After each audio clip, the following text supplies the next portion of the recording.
అరే, car puncture అయినట్టుంది ప్రియా. ఇప్పుడు ఏం చేద్దాం శృతి?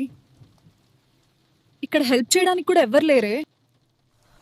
అక్కడేదో హాస్టల్లా కనపడుతుంది, అక్కడికి వెళ్దాం పద ప్రియా.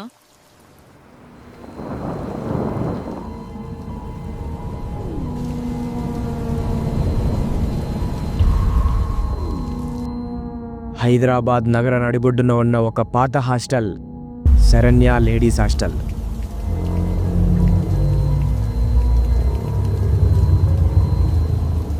చూడ్డానికి అది అమ్మాయిలకు ఒక ఇల్లులా కనిపించిన ఆ భవనానికి ఒక చీకటి రహస్యం ఉంది.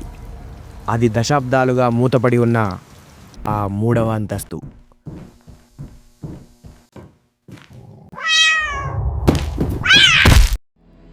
అక్కడ ఎవ్వరూ వెళ్ళకూడని ఒక గది ఉంది. ఈ నిజం తెలియక ఇద్దరు అమ్మాయిలు ఆ నరకంలోకి అడుగుపెట్టారు. సరిగ్గా ఆ రాత్రి శృతి, ప్రియా ఇద్దరూ లగేజ్తో ఆ హాస్టల్ ముందు అడుగుపెట్టారు. బయట భారీ వర్షం, వాళ్ళు పూర్తిగా తడిచిపోయారు. ఆ పాత బిల్డింగ్ను చూసి ప్రియా మనసులో ఏదో తెలియని భయం మొదలైంది.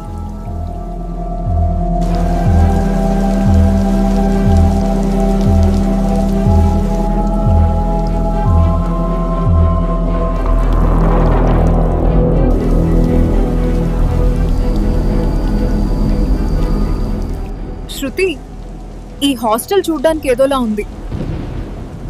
మనం ఈరోజు ఇక్కడే ఉండాలా? కార్ టైర్ పంచర్ అయిపోయింది, అడ్జస్ట్ అవ్వక తప్పదు ప్రియా.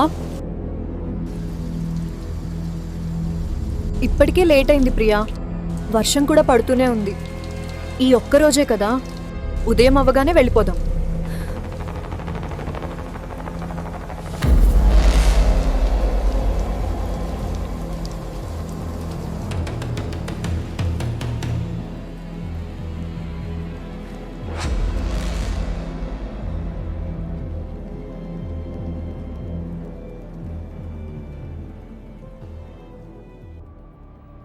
ఇద్దరూ లోపలికి వెళ్ళి వార్డెన్ శాంతమ్మ ముందు నిలబడ్డారు.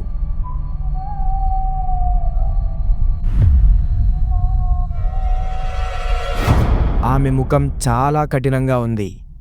ఆ హాస్టల్ ఎంత పాతదో ఆమె అంత కఠినమైనది.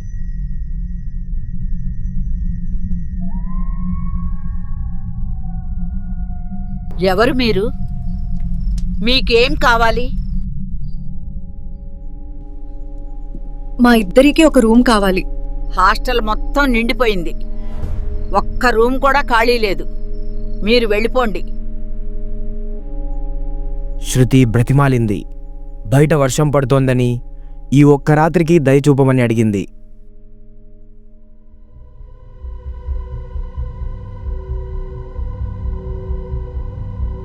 శాంతమ్మ ఏదో ఆలోచిస్తూ తన డెస్క్ డ్రాయర్ తెరిచింది. అందులో అన్ని తాళాలతో పాటు ఒక పాత తుప్పుపట్టిన తాళం చెవి వేరుగా ఉంది. యాజమాన్యం నుండి ఒత్తిడి, కొత్త అడ్మిషన్లు ఆపకూడదు. ఆమెకు తెలుసు ఒకే ఒక గది మిగిలి ఉందని.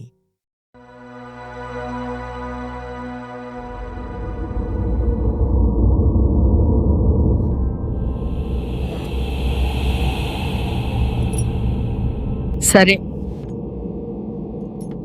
ఒక రూమ్ ఉంది, కానీ 3వ అంతస్తులో.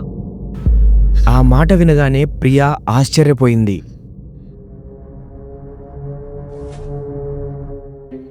మూడవ అంతస్తా? అక్కడ కూడా రూమ్స్ ఉన్నాయా? మీకదంతా అనవసరం. ఉంటే ఉండండి, లేదా ఇక్కడి నుంచి వెళ్ళిపోండి. మూడవ అంతస్తు అయితే ఏమి, ఒక్కరోజే కదా, అడ్జస్ట్ అవుదాంరా.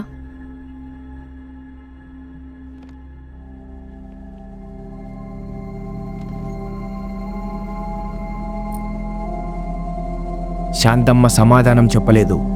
వాళ్ళను పైకి తీసుకెళ్ళింది.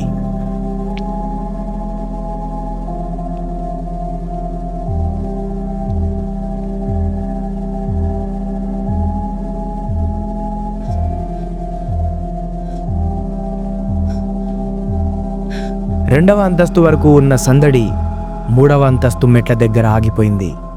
ఇక్కడ నుండి వాతావరణం చల్లగా నిశ్శబ్దంగా మారింది. 3వ అంతస్తుకు వెళ్ళే దారికి ఒక పెద్ద ఇనుప గేటు అడ్డంగా వేసి తాళం వేసి ఉంది. 20 ఏళ్లుగా ఆ గేటుకు వేసిన తాళాన్ని శాంతమ్మ ఆ పాత తాళంతో తీసింది.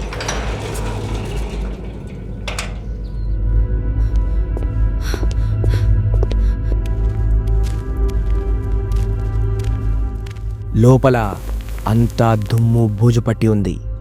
ఒక పొడవైన కారిడార్, అన్ని గదులకు తాళాలు. కారిడార్ చివరి ఉన్న గది నెంబర్ 303 ముందు వాళ్ళు ఆగారు. శాంతమ్మ గది తలుపు తీసింది, కానీ ఆమె గుమ్మం దగ్గరే నిలబడింది. లోపలికి అడుగు పెట్టలేదు. లోపల పాత ఫర్నిచర్ మీద తెల్లటి బట్టలు కప్పి ఉన్నాయి. గదిలో ఒక పెద్ద అద్దం ఉంది, దానిపై దుమ్ము పట్టి ఉంది. ఇక్కడ కొన్ని నియమాలున్నాయి, జాగ్రత్తగా వినండి. శృతి, ప్రియ ఆమె వైపు చూశారు. రాత్రి 10 దాటిన తర్వాత ఎట్టి పరిస్థితిలోనూ గది లైట్లు వెలగకూడదు, గట్టిగా నవ్వకూడదు, మాట్లాడకూడదు. అలాగే ముఖ్యంగా ఎంత అవసరం ఉన్నా గది తలుపు తీసుకుని కారిడార్లోకి అడుగు పెట్టకూడదు. ఏంటి మేడం, ఏం రూల్స్ ఇవి? కారిడార్లోకి ఎందుకు వెళ్ళకూడదు? అటాచ్డ్ వాష్రూమ్ ఉంది, నేను చెప్పింది అర్థమైందా? ఉదయం 7 గంటలకు నేనే వచ్చి గేట్ తీస్తాను, అప్పటి వరకు కిందకి రావడానికి లేదు. ఆమె సమాధానం కోసం ఎదురు చూడకుండా అక్కడి నుండి వెళ్ళిపోయింది. కాసేపటికే బయట ఆ ఇనుప గేటుకు మళ్లీ తాళం వేసిన శబ్దం గట్టిగా వినిపించింది. శృతి, ఆవిడ మెయిన్ గేటుకు తాళం వేసింది. మనం ఇక్కడ చిక్కుకుపోయాం. ఏం కాదు ప్రియా, ఉదయం తీస్తుంది కదా, ఈ ఒక్కరోజు సర్దుకో.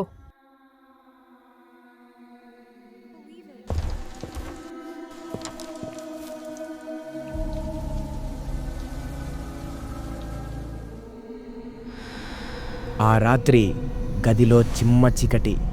ఇద్దరూ పడుకున్నారు. సమయం రాత్రి 2 గంటలు. ఆ నిశ్శబ్దంలో ప్రియకు దాహం వేసి లేచి కూర్చుంది. శృతి నిద్రలో ఉంది. ప్రియకు వాష్రూమ్ నుండి నీటి చుక్కలు పడుతున్న శబ్దం వినిపించింది. నెమ్మదిగా లేచి వాష్రూమ్ వైపు నడిచింది. కానీ ఆ శబ్దంతో పాటు ఇంకేదో శబ్దం కూడా వినిపిస్తుంది, ఎవరో గొనుగుతున్నట్టు.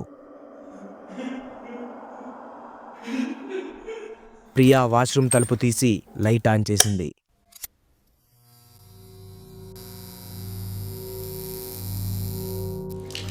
ట్యాబ్ నుండి నీళ్లు కారుతున్నాయి.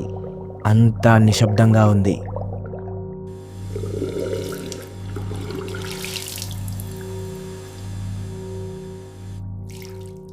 ప్రియా నీళ్లు తాగి వెనక్కి తిరుగుతుండగా ఆమె దృష్టి వాష్రూమ్లోని పెద్ద అద్దం మీద పడింది. ఆ గదిలో లేని చల్లదనం ఆ అద్దం మీద ఆవిరిలా పట్టింది.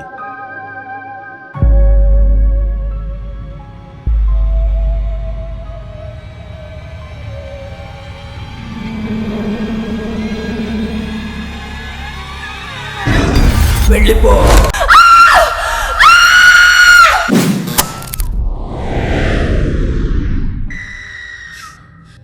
శృతి ఉలిక్కిపడి నిద్రలేచింది. ప్రియా,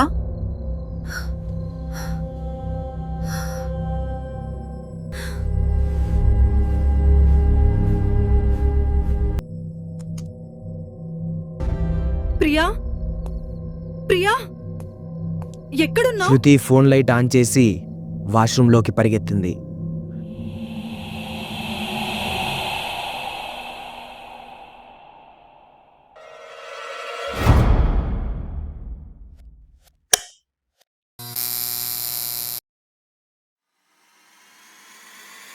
శృతి అద్దం వైపు చూసింది. అంతా మామూలుగా ఉంది.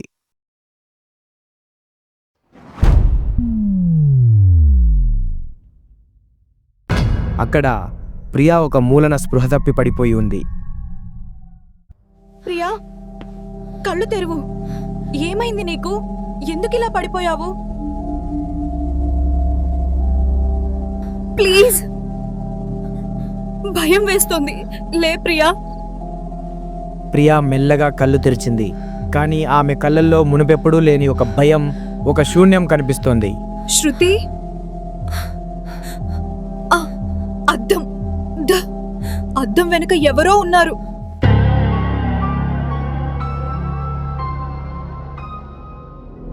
ఈ అద్దం వెనుక ఎవరో ఉన్నారు శృతి.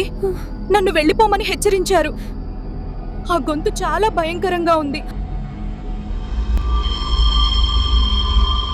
ప్రియా, నువ్వు చాలా టెన్షన్లో ఉన్నావు. మనకి ఇక్కడ ఉండటం ఇష్టం లేదు.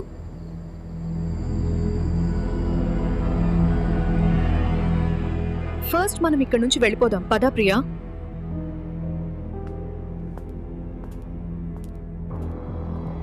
ఇద్దరూ కలిసి వాష్రూమ్ తలుపును గట్టిగా నెట్టారు. చివరకు ఒక పెద్ద శబ్దంతో తలుపు తెరుచుకుంది.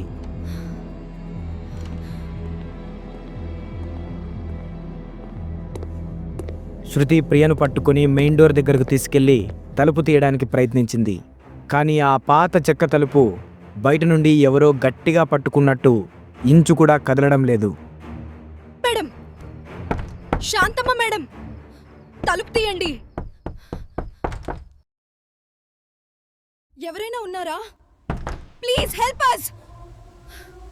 తలుపు తీయండి.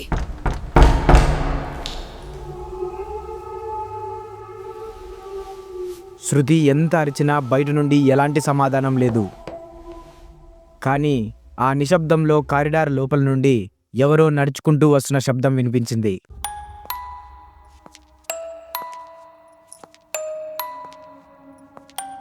ఎవరో నడుస్తున్న చెప్పుల శబ్దం సరిగ్గా గది తలుపు ముందే ఆగిపోయింది.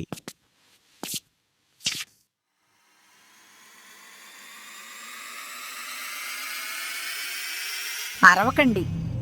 నేను ముందే చెప్పాను కదా, రాత్రి 10 దాటాక గదిలో నుంచి శబ్దం రాకూడదు. నియమాలను అతిక్రమిస్తే ఈ గది మిమ్మల్ని వదలదు. తలుపు తీయండి. ఈ గదిలో ఏదో ఉంది. మమ్మల్ని వెళ్ళనివ్వండి. ఇప్పుడు నేను తలుపు తీయలేను. తాళం నా దగ్గర లేదు. మీ గదికి వేసిన తాళం ఉదయం 7 గంటలకు మాత్రమే తెరుచుకుంటుంది. అప్పటి వరకు మీరు ఆ గదిలోనే ఉండాలి. గుర్తుంచుకోండి, గది మధ్యలో ఉన్న ఆ పెద్ద అద్దం వైపు చూడకండి.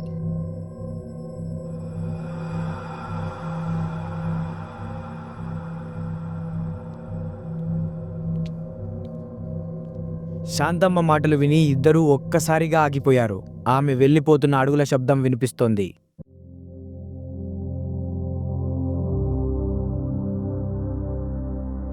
గదిలో మళ్ళీ అదే నిశ్శబ్దం. కానీ గదిలో ఉన్న ఫర్నిచర్ మీద ఉన్న తెల్లటి బట్టలు మెల్లగా గాలికి ఊగుతున్నాయి. కిటికీలు క్లోజ్ చేసి ఉన్నా ఆ చల్లటి గాలి ఎక్కడి నుండి వస్తోంది.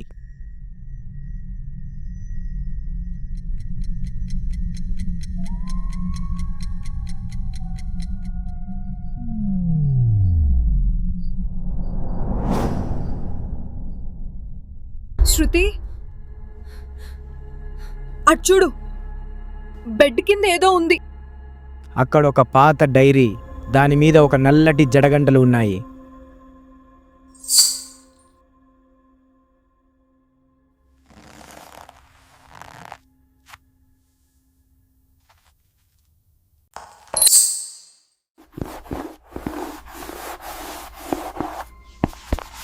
శృతి ఆ డైరీ తీసి దుమ్ము దులిపి చూసింది. దాని మీద చంద్రిక 2006 అని రాసి ఉంది. చంద్రిక? ఎవరీమే? శాంతమ్మ మేడం, ఈ గది గురించి ఏదో దాస్తున్నారు ప్రియా. ఆ డైరీ ఓపెన్ చేసి చదువు శృతి. శాంతమ్మ మేడం ఏం దాస్తుందో మనకు తెలిసిపోతుంది. శృతి మొదటి పేజీ తెరిచింది. ఆ పేజీలో చంద్రిక రాసిన మాటలు చాలా స్పష్టంగా ఉన్నాయి.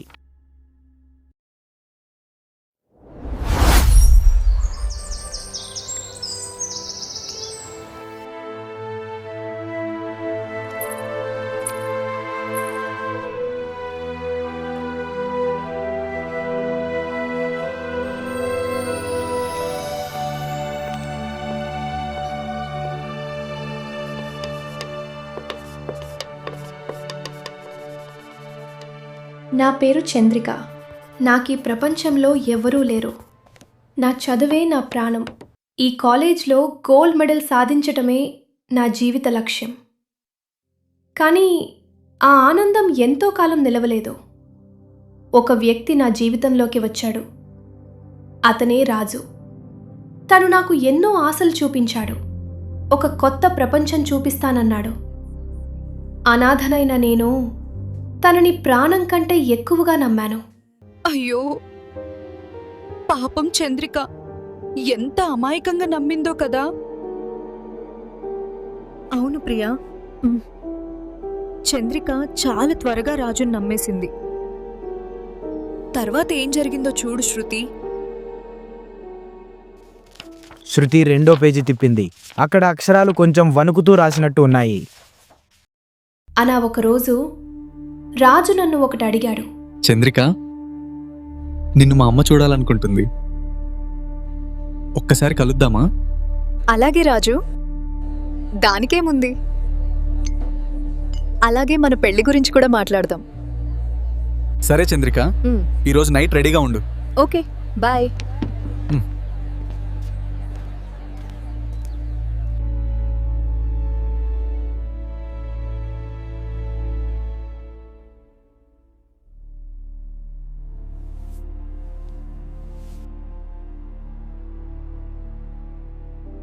హలో రాజు, ఎక్కడున్నావు? నేను రెడీగా ఉన్నా. చంద్రిక, నేను ట్రాఫిక్లో ఉన్నా, లేట్ అయ్యేలా ఉంది. నేను నీకు అడ్రస్ పంపుతా, అక్కడికి వచ్చాయి. అలాగే రాజు.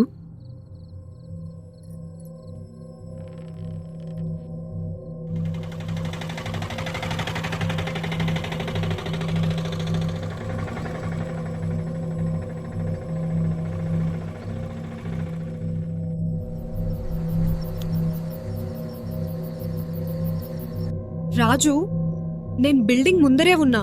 నువ్వెక్కడున్నావు? చంద్రిక, నేను 3rd ఫ్లోర్లో ఉన్నా, పైకి రా. సరే రాజు.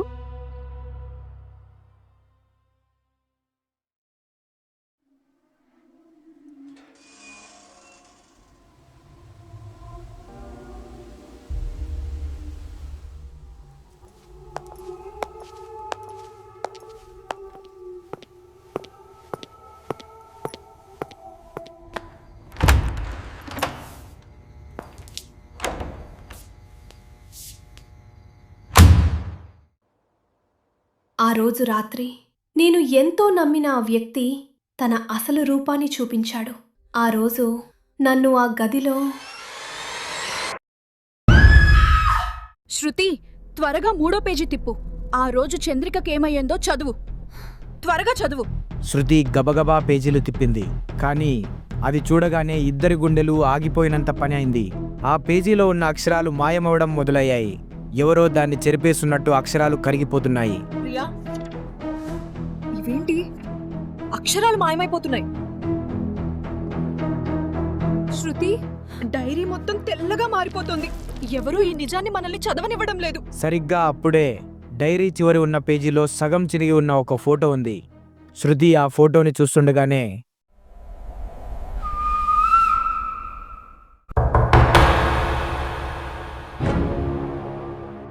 రహస్యాలు తెలుసుకోవాలని ఆశపడకండి, అది మీకు ప్రాణాపాయం.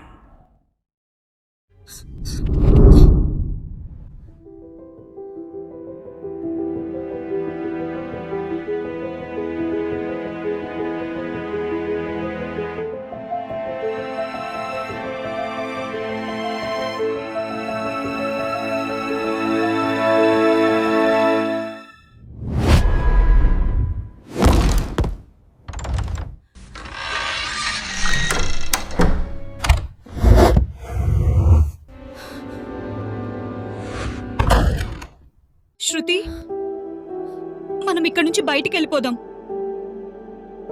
ప్లీజ్. నాకు చాలా భయం వేస్తుంది శృతి. ఎవరో మనల్ని గమనిస్తున్నట్టుంది. ప్రియా, వెళ్దామన్నా బయటికి వెళ్ళే తలుపు తెరుచుకోవట్లేదు. ఏం జరిగినా ఈ రూమ్లో ఏదో నిజముంది. ఆ డైరీ కూడా ఏదో చెప్పాలని చూస్తోంది. మనం ఎలాగైనా ఈరోజు నిజం తెలుసుకోవాలి ప్రియా.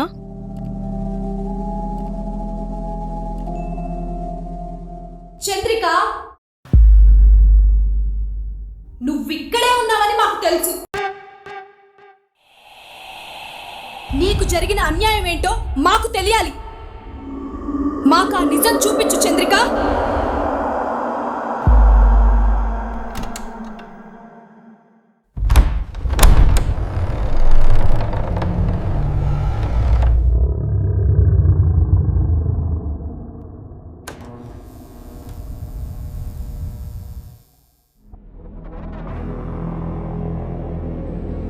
శృతి, ఇప్పుడు మనం ఆ రూమ్లోకి వెళ్ళాలా? మనం ఎలాగైనా ఆ డైరీలో చంద్రికకి ఏమైందో తెలుసుకోవాలి ప్రియా.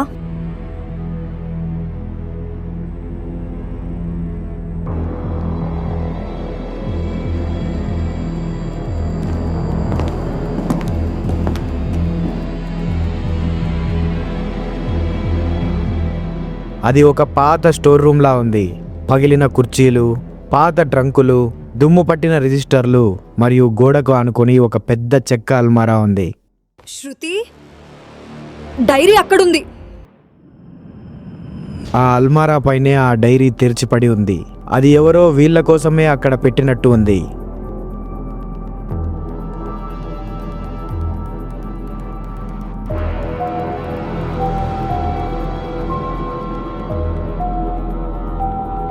ఈసారి మొదటి 2 పేజీలు ఖాళీగా లేవు. ఎర్రటి రక్తపు మరకల మధ్య అక్షరాలు నెమ్మదిగా ప్రత్యక్షమవుతున్నాయి. నన్ను చంపింది రాజు ఒక్కడే కాదు. అంటే రాజుతో పాటు ఇంకెవరో చంద్రికను మోసం చేశారు. అది ఎవరో చూడు శృతి.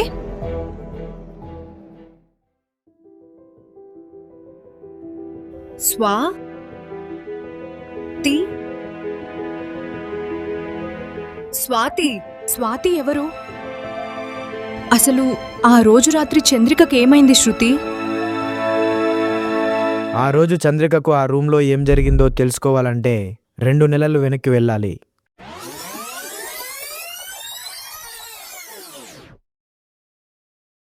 అదే కాలేజీలో చంద్రికతో పాటు స్వాతి అనే ఒక డబ్బున్న అమ్మాయి కూడా చదువుకునేది. అందం, తెలివితేటలు ఉన్నా తనకంటే ఎవరూ పైకి వెళ్ళకూడదనే అహంకారంతో ఉండేది. చంద్రిక కంటే ముందే రాజు మరియు స్వాతి ప్రాణంగా ప్రేమించుకునేవారు. క్లాస్ అయిపోగానే రాజు, స్వాతి ఎప్పుడూ రహస్యంగా కలుసుకునేవారు.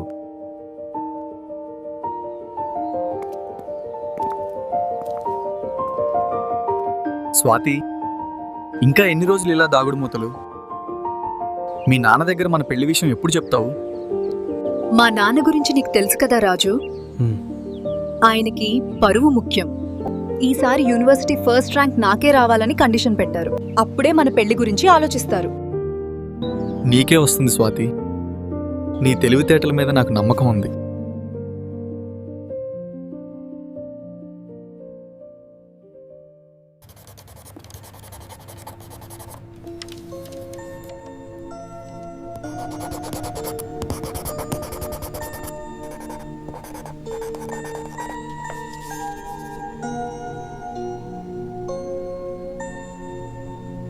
బోర్డ్ ఎగ్జామ్స్ అయిపోయాయి. రిజల్ట్ వచ్చే రోజు రానే వచ్చింది. అందరూ అనుకున్నట్టే చంద్రిక స్టేట్ ఫస్ట్ ర్యాంక్ సాధించింది. స్వాతికి సెకండ్ ర్యాంక్ వచ్చింది. చంద్రికను అందరూ మెచ్చుకుంటుంటే అది చూస్తున్న స్వాతికి ఒళ్ళు మండిపోయింది. చంద్రిక నవ్వు ఆమెకు ముల్లులా అనిపించింది. చంద్రిక, కంగ్రాచులేషన్స్ తల్లి. మళ్ళీ మన కాలేజీ పరువు నిలబెట్టావు. చాలా థ్యాంక్స్ సార్. అంతా దేవుడి దయ. వచ్చే నెల కాన్వకేషన్లో గవర్నర్ గారి చేతుల మీదుగా నీకు గోల్డ్ మెడల్ అందుతుంది. రెడీగా ఉండు తల్లి. చాలా థ్యాంక్స్ సార్. ఇది నా జీవితంలో అతి పెద్ద కల.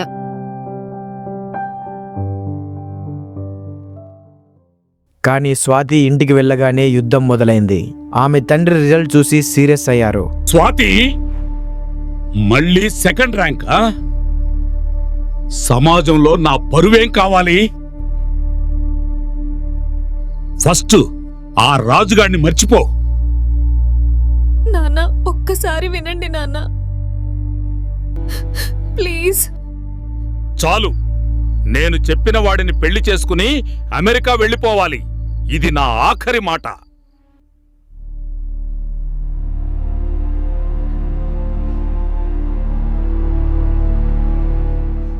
తండ్రి మాటలతో స్వాతి పిచ్చిదైపోయింది. తన ప్రేమను కాపాడుకోవడానికి స్వాతి ఒక కుట్రకు తెరలేపింది. వెంటనే రాజుని పిలిచి ఒక భయంకరమైన ప్లాన్ చెప్పింది. రాజు, మా నాన్న కండిషన్ విన్నావు కదా? చంద్రిక ఉంటే నాకు గోల్డ్ మెడల్ రాదు. వచ్చే నెల కాన్వకేషన్లో తను స్టేజ్ ఎక్కకూడదు. అందుకు నన్ను ఏం చేయమంటావో చెప్పు స్వాతి.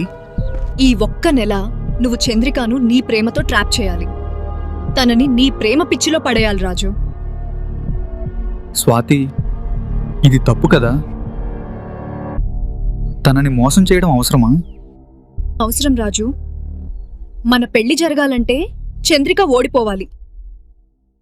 చేస్తావా లేదా? సరే, నీకోసం చేస్తాను స్వాతి.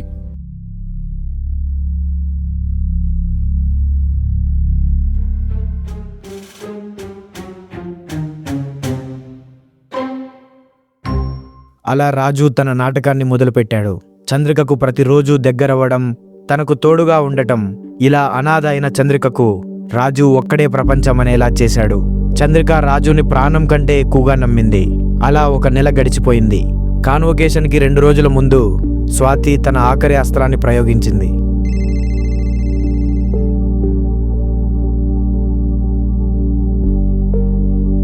శాంతమ్మ, ఎల్లుండి రాత్రి రాజు చంద్రికను రూమ్ నెంబర్ 303కి తీసుకొస్తాడు. ఆ సమయంలో హాస్టల్లో ఎవ్వరున్నా సరే నువ్వు వాళ్ళని మేనేజ్ చేయాలి. అక్కడ ఏం జరిగినా నువ్వు విననట్టు చూడనట్టుండాలి. నీకివ్వాల్సింది నేను ఇచ్చేస్తాను. అలాగే స్వాతి మేడం, మీరు చెప్పినట్టే చేస్తాను. నేనేం చూడను, ఏమీ వినను.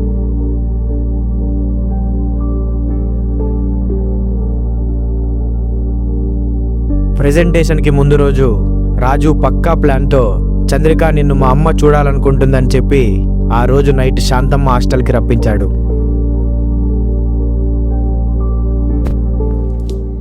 చంద్రిక నమ్మకంతో గదిలోకి అడుగుపెట్టింది.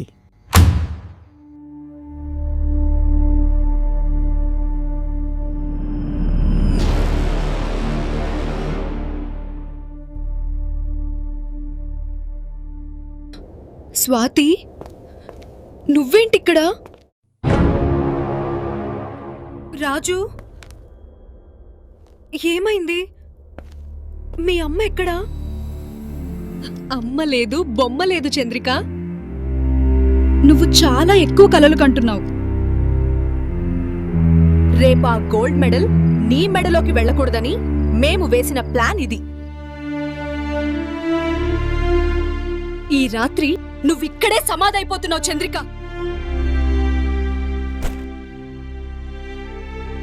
శాంతమ్మ తలుపుకు బయట నుండి తాళం వేసింది. రాజు, తనేమంటోంది? అంటే నువ్వు నన్ను ప్రేమించడం అబద్ధమా? సారీ చంద్రిక, నేను నిన్ను ప్రేమించలేదు. ఇదంతా నేను స్వాతి కోసమే చేశా.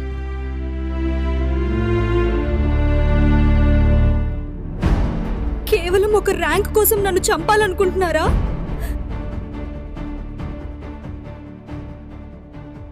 చంద్రిక తలుపు వైపు పరిగెత్తింది. గట్టిగా అరుస్తూ తలుపులు బాదుతోంది. శాంతమ్మ, ప్లీజ్ తలుపు తీయండి, వీళ్ళు నన్ను చంపేస్తారు. నోరు మూయ్. నువ్వు ఎంత అరిచినా ఇక్కడ ఎవ్వరూ లేరు.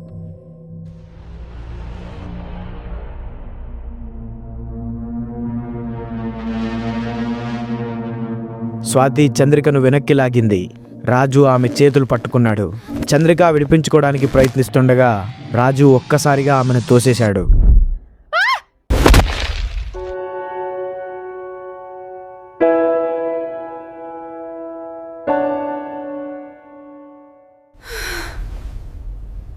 రాజు, నొప్పిగా ఉంది, నన్ను హాస్పిటల్కి తీసుకెళ్ళు ప్లీజ్.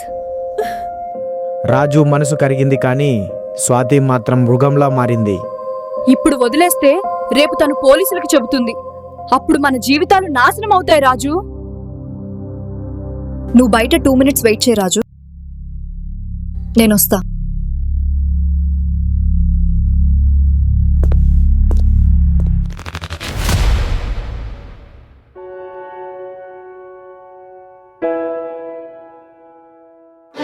స్వాతి మూలలో ఉన్న ఒక పాత ఐరన్ రాడ్ తీసుకుంది.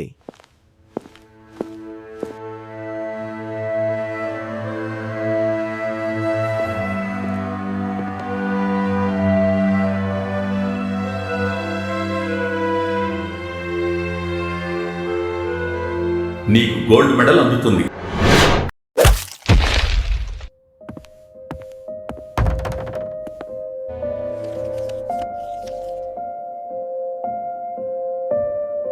శాంతమ్మ, గుర్తుంది కదా, ఇక్కడ జరిగింది ఎవ్వరికి తెలియకూడదు. అది నువ్వే చూసుకోవాలి.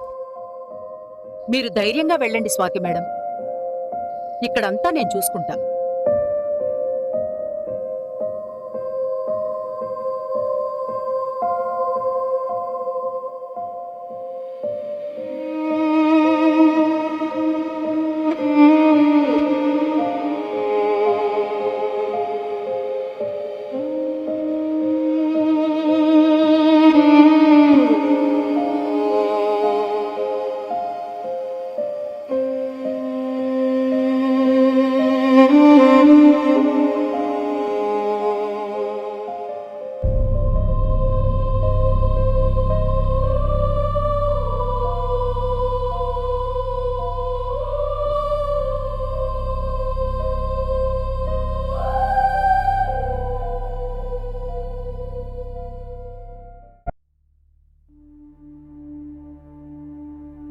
చూసావా, ఎంత దారుణం!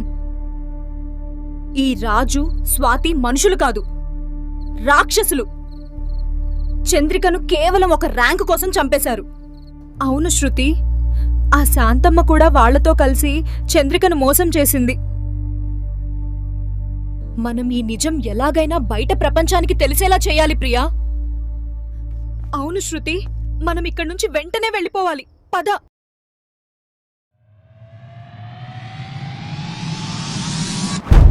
ముసలివాడైన రాజు, స్వాతి మరియు చేతిలో గొడ్డలితో శాంతమ్మ నిలబడి ఉన్నారు. వెళ్ళిపోతారా? ఎక్కడికి? 20 ఏళ్ల రహస్యాన్ని తవ్వి తీశారు కదా, ఇప్పుడు ఆ చంద్రిక దగ్గరికే మిమ్మల్ని కూడా పంపిస్తాను. తన కోసం నేను చంద్రిక ప్రాణాలు తీశాను. ఇప్పుడు మీ ప్రాణాలు తీయడానికి కూడా వెనకాడను. చూడు శృతి, ఆ రోజు చంద్రిక కూడా నీలాగే ఆవేశపడింది. కానీ ఈరోజు నా దగ్గర యూనివర్సిటీ టాపర్ సర్టిఫికేట్ ఉంది. ఆ రోజు తనని చంపకపోతే ఈ రోజు నేను ఇంత హోదాలో ఉండేదాన్ని కాదు. ఛీ, మీ బ్రతుకులు తగలబడా! ఒక ర్యాంకు కోసం, ఒక అబద్ధపు ప్రేమ కోసం ఒక అనాథ అమ్మాయిని బలి తీసుకుంటారా?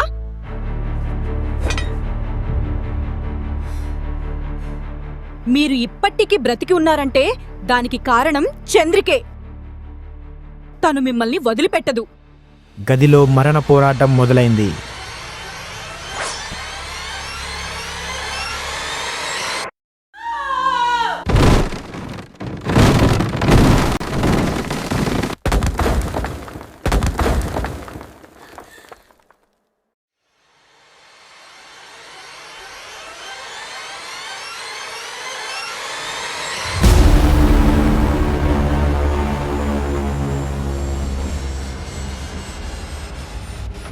వీళ్ళని చంపే హక్కు మీకు లేదు.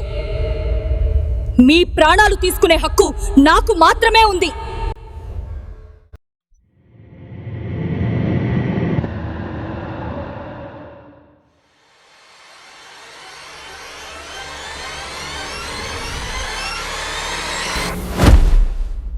చంద్రిక,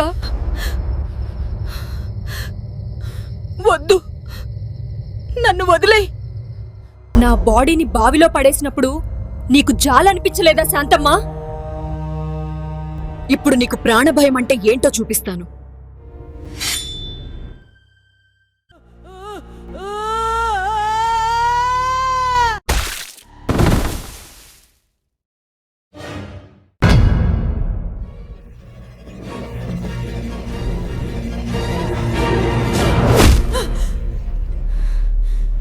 చంద్రిక, వద్దు, నన్ను వదిలేయ్.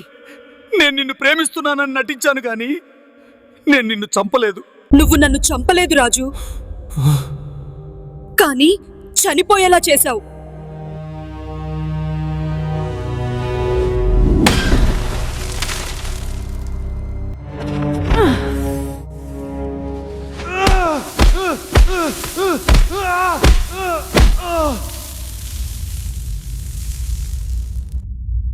చంద్రిక, స్వాతి అక్కడుంది.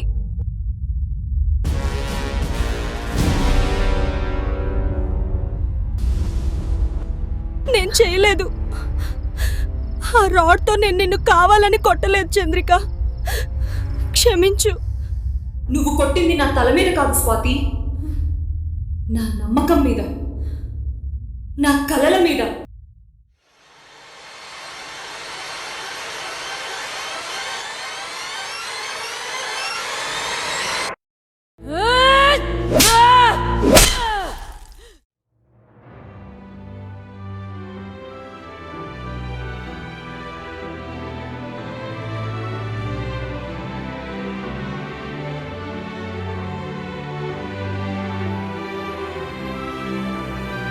స్వార్థం కోసం చేసే ఏ ద్రోహమైనా సరే కాలం అనే బావిలో పాతిపెట్టినా అది ఏదో ఒకరోజు బయటకొచ్చి తీరుతుంది. నిజం నిప్పు లాంటిది, దాన్ని ఎవరూ దాచలేరు. ఇంతటితో మా చంద్రిక సిరీస్ ముగిసింది. మరి ఈ వీడియో మీకు నచ్చినట్లయితే లైక్ చేసి ఈ సిరీస్పై మీ అభిప్రాయం ఏంటో కామెంట్ చేయండి. మీ ఫ్రెండ్స్ అండ్ ఫ్యామిలీకి ఈ వీడియోని షేర్ చేయండి. ఇలాంటి మరిన్ని ఇంట్రెస్టింగ్ సిరీస్ కోసం మన ఆరి ఛానల్ని సబ్స్క్రైబ్ చేసుకోవడం మర్చిపోకండి. నేను మీ సాయినాథ్, సైనింగ్ ఆఫ్ టీమ్ ఆరి.